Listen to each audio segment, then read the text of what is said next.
Deputy commissioner Tharparkar Liaquat Ali Baloch نے کہا ہے کہ پولیو کے مرض کا خاتمہ وقت کی اہم ضرورت ہے، کیونکہ پولیو کی وجہ سے ہمارے مستقبل کے معمار معذوری کا شکار ہو جاتے ہیں۔ ان خیالات کا اظہار انہوں نے تھرپارکر میں 1 ستمبر 2025 سے شروع ہونے والی پولیو مہم کے افتتاح اور انتظامیات کا جائزہ لینے کے بعد منعقدہ اجلاس کی صدارت کرتے ہوئے کہا۔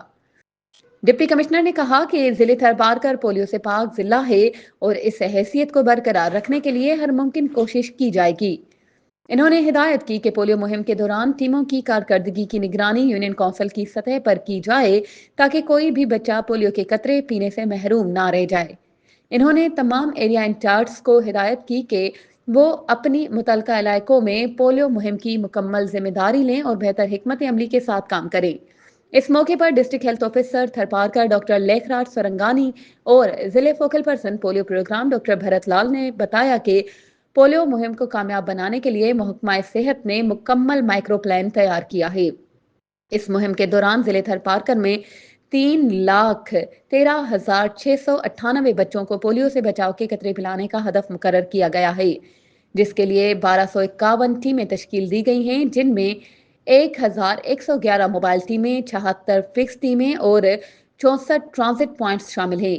اس کے علاوہ 279 area in-charge, 161 lady health workers اور 75 UCMOs تعینات کیے گئے ہیں۔ ڈپٹی کمشنر نے کہا کہ پولیو مہم کے لیے تمام انتظامات مکمل ہیں اور اس مہم کو کامیاب بنانے کے لیے ہر ممکن کوشش کی جائے گی۔ ضلع تھرپارکر کے ہر بچے کو پولیو کے قطرے پلانا ایک ذمہ داری ہے تاکہ تھرپارکر کو پولیو فری ضلع برقرار رکھا جا سکے۔ انہوں نے بتایا کہ پولیو مہم کے دوران سیکیورٹی کے مکمل انتظامات کیے گئے ہیں اور ضلع کے داخلی و خارجی راستوں پر سخت سیکیورٹی کا بندوبست بھی کیا گیا ہے۔